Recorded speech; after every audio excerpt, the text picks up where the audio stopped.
The moon has been keeping a secret for 57 years, and 9 nights ago, 4 human beings flew directly through the middle of it. In May of 1969, 3 men in a spacecraft called Apollo 10 passed behind the far side of the moon, cut off from Earth. No radio, no backup, for about an hour. They were at that moment the most isolated human beings who had ever lived. And somewhere in that silence, a sound started bleeding through their headsets. A rising, whistling, almost musical tone coming from a place where, by the rules of physics they understood, nothing should have been audible at all. They did not report it when they got home. They buried it for decades. And on April 6th of this year, the crew of Artemis II flew the exact same stretch of sky. This is what those Apollo astronauts heard, why they stayed quiet, and what the question becomes now that 4 more people have just come back from the same place. To understand why this matters, you have to understand how strange the far side of the moon actually is. Most people still call it the dark side. But that is wrong. It gets sunlight just like the near side. What it does not get is us. It does not get our radio. It does not get our voices. The moon itself is a solid wall of rock between that hemisphere and every transmitter on Earth. A natural shield about 474 kilometers thick. The moment a spacecraft slides behind it, every frequency humans have ever broadcast simply dies. Television, military radar, cell networks, the background hum of a civilization that never stops talking. All of it gone. It is the quietest place any human being has ever traveled to. And quiet, as Apollo 10 learned, is not the same as empty. Apollo 10 was a dress rehearsal. 2 months before Neil Armstrong stepped onto the lunar surface, NASA sent Thomas Stafford, John Young, and Eugene Cernan to do everything the landing mission would do except the landing itself. Fly to the moon, enter orbit, undock the lunar module, drop it down to within about 15 kilometers of the surface, then climb back up, redock, and come home. It was supposed to be the routine part of a historic sequence. It was not. When the spacecraft passed behind the moon and lost contact with Houston, the onboard recorders kept running. Stafford and Cernan were inside the lunar module, which they had nicknamed Snoopy. Young was alone in the command module, Charlie Brown.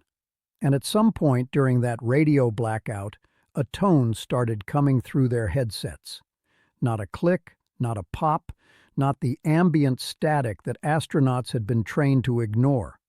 A whistle oscillating, rising and falling. One of the men describes it on the tape as, yeah. It sounds like, outer space type music. Outer space type music. You can hear the disbelief in their voices. You can hear them ask each other if they are really hearing it. At one point, one of them says, "Shall we tell them about it?" The other hesitates. No one will believe us. They say they did not tell them about it. Not in the debrief, not in the official mission report. The transcripts were eventually declassified in 1973, and the audio went onto NASA's servers in 2012, but almost nobody noticed. It was only in 2016, when the Science Channel built a documentary episode around the recording, that the story reached the public for the first time. When it finally got out, the astronauts were asked the obvious question: why the silence? Why hide something so strange for so long? The answer tells you everything about what being an astronaut in 1969 actually meant. They were afraid of being grounded. NASA had a standing policy that any astronaut who reported a hallucination, an unexplained perception, or any sign of psychological strain could be removed from flight status permanently. A decade of training could end in a single meeting with a flight surgeon. Just one mission earlier, Apollo 9 astronaut Rusty Schweickart had admitted to severe motion sickness in orbit, and he had paid for that honesty with his career in spaceflight. So when 3 men heard something they could not explain in a place where nothing should have been audible, they made a calculation. They kept it off the record. They flew the rest of the mission. They came home. and for most of their lives, they did not say a word. The first 3 human beings to ever hear that sound chose to carry it alone, rather than risk what telling the truth might cost them. Whatever they heard was strange enough that they believed it could end them.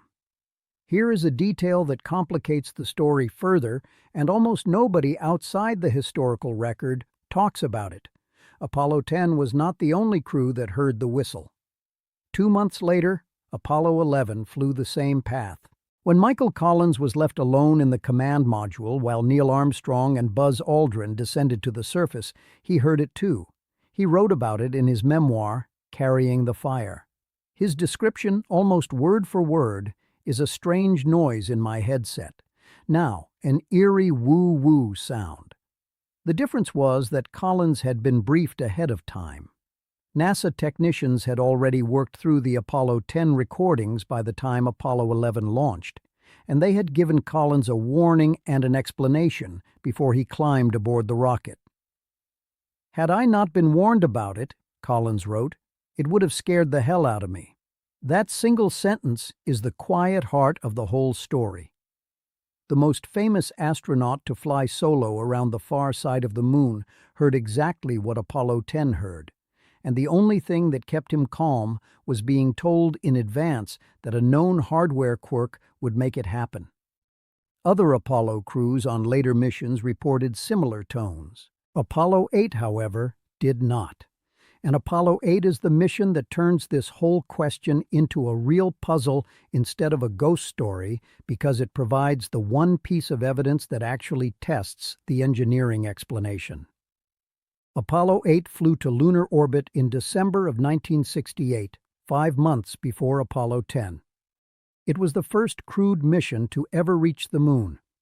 3 men, Frank Borman, Jim Lovell, and Bill Anders, spent 20 hours circling the far side and the near side in the command and service module. They did not hear a whistle. They did not report any strange tones. They did not describe anything resembling outer space music. And the reason is sitting right there in the hardware manifest.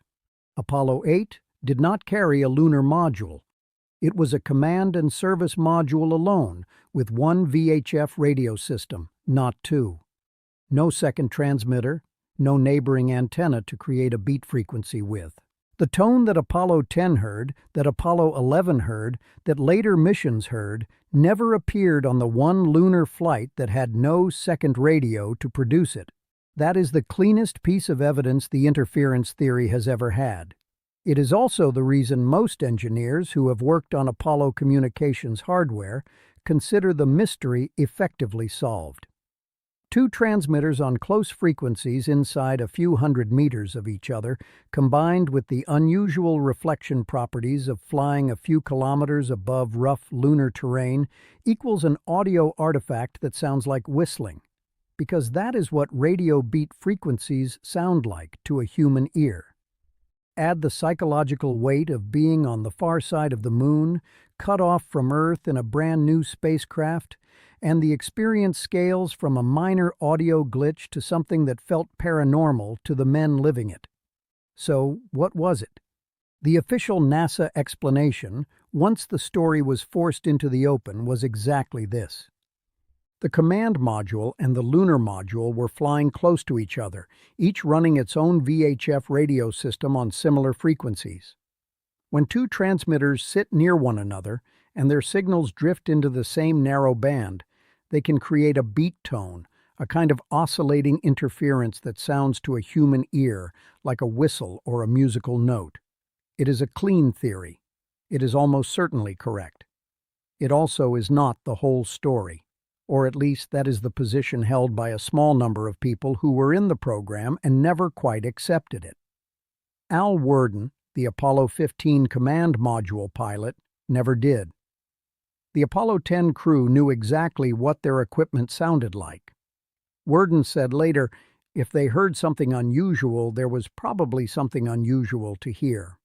No one has ever produced a clean laboratory reproduction of the specific waveform on those tapes using only the VHF interference model. The explanation fits the available evidence. It does not fully close every question. And Eugene Cernan, who would become the last man to walk on the moon during Apollo 17, was asked about the sound decades later. He was careful. He said he did not remember it frightening him at the time. He also never quite said he knew what it was. Fast forward April 1st, 2026. For the first time since December of 1972, 4 human beings leave low Earth orbit. The Artemis II mission launches from Kennedy Space Center with Reed Wiseman, Victor Glover, Christina Cook, and Canadian Space Agency astronaut Jeremy Hansen on board an Orion capsule they had named Integrity. They are not landing.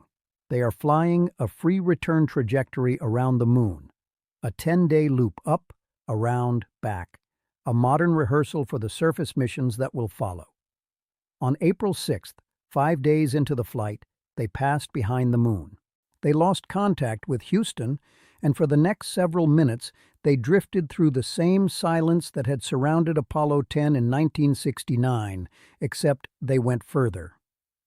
At their closest approach, Integrity came within about 4,066 miles of the lunar surface. From there, on the free return arc, they coasted outward, eventually reaching 40,700 mir past the far side and a total of 252,756 mirs from Earth at peak distance. That broke Apollo 13's old record. It made Wiseman, Glover, Cook, and Hansen measurably the 4 humans who had ever been furthest from home. More minutes of silence than any Apollo crew, more distance between them and every human voice on the planet.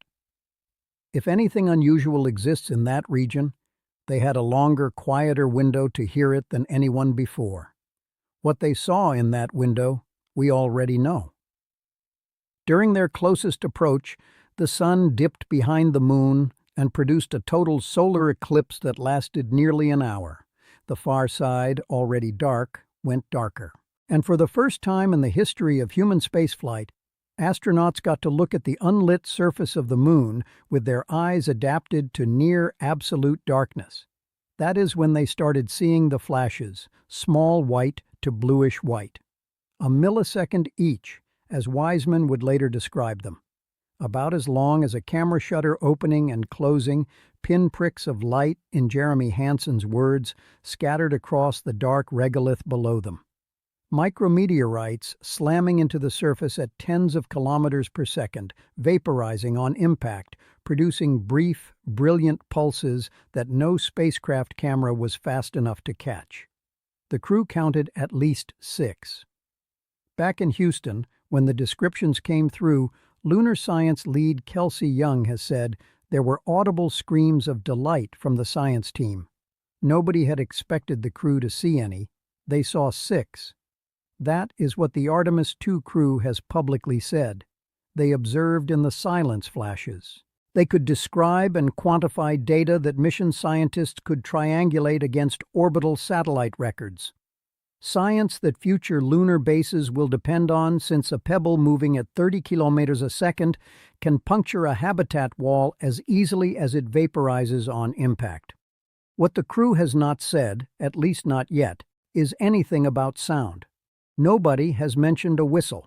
Nobody has described a tone. Wiseman, Glover, Cook, and Hansen have talked about the eclipse. They have talked about the Earth set, the sight of their home planet disappearing behind the lunar horizon. They have talked about naming 2 craters on the far side, including one for Reed Wiseman's late wife, Carol. They have said the experience left them in awe. On the subject of the one specific thing their predecessors buried for 40 years, they have so far said nothing. That silence can be read 2 ways. Maybe Orion's modern digital radio systems, which run on completely different architecture than the Apollo-era VHF setup, simply never produced the kind of beat tone that generated the 1969 whistle.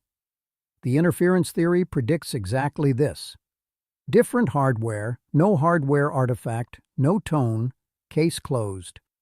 Or maybe the crew heard something and has not decided yet what to do about it. The old policy, the one that scared Stafford and Young and Cernan into silence, has officially been retired.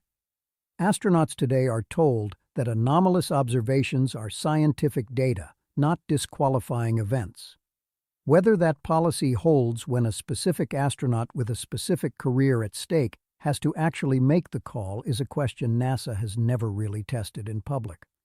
It took the Apollo 10 crew more than 40 years to speak freely about what they heard. The Artemis II crew has been back on Earth for 6 days. Start with the physics we already know. The Moon sits inside Earth's magnetotail for several days every month, a long plume of charged particles that our planet drags behind it through space. When a spacecraft moves through variations in that plasma, charged particles can induce small currents in antennas and exposed metal surfaces. Those currents can be audible.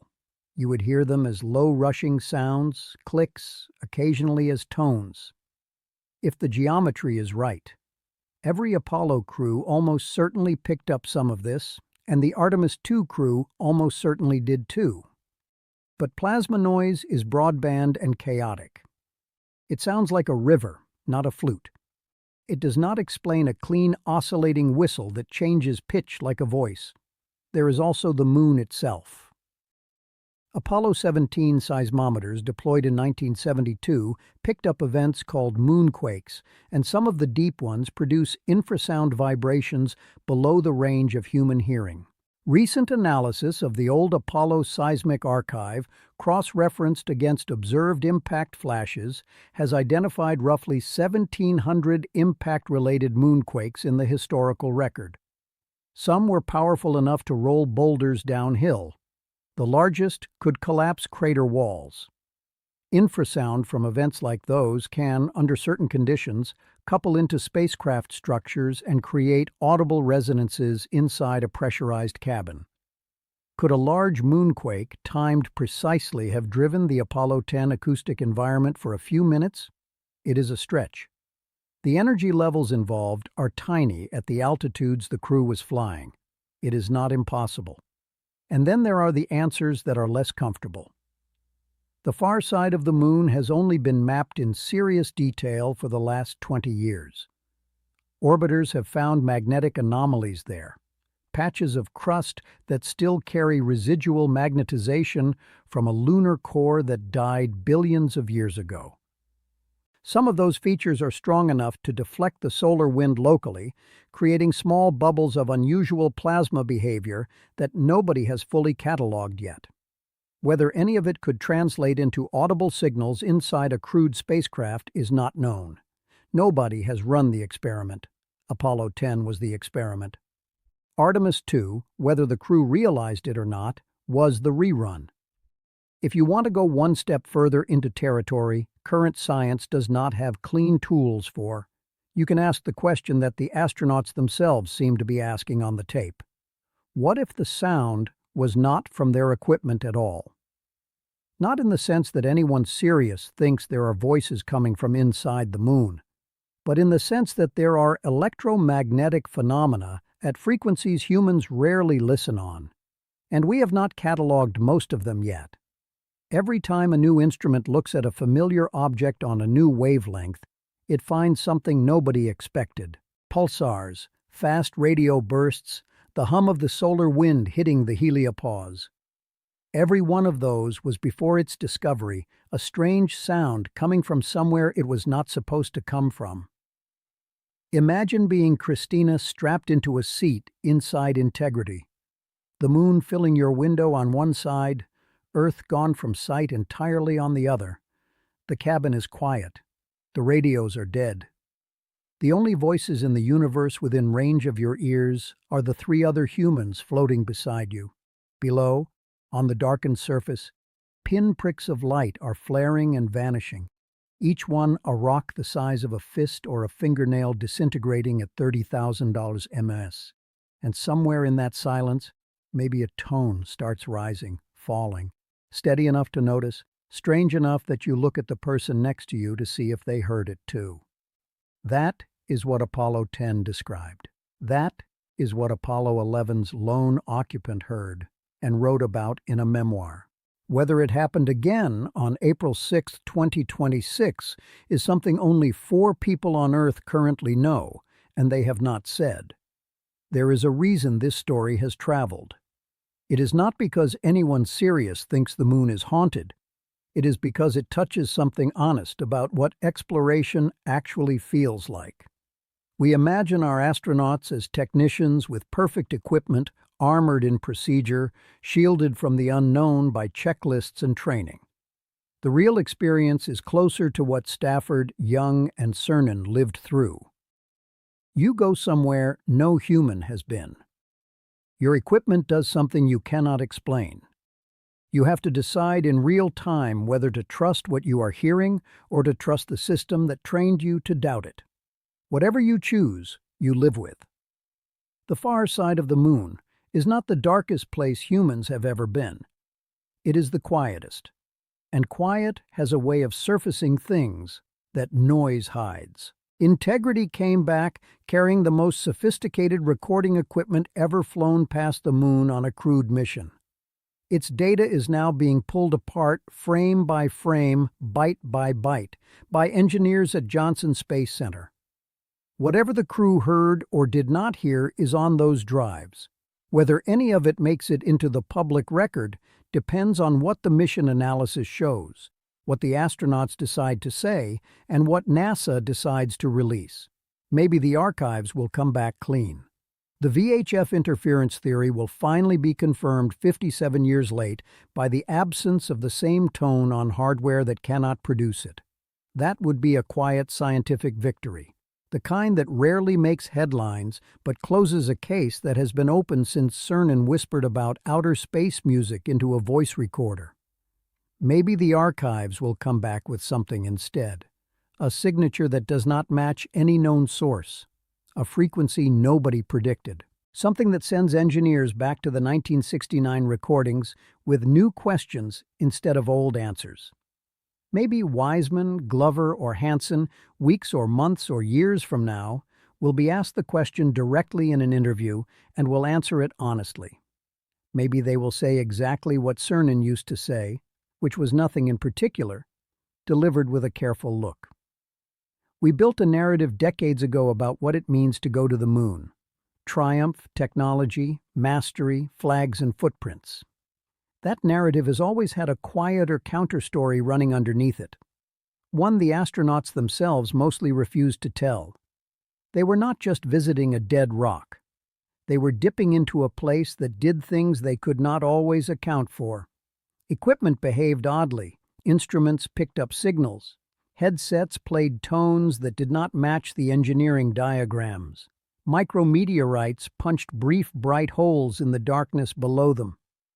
Most of it got filed under noise. Most of it got filed away. Some of it got passed crew to crew as whispered warnings from one lunar traveler to the next, the way Michael Collins was told before he went.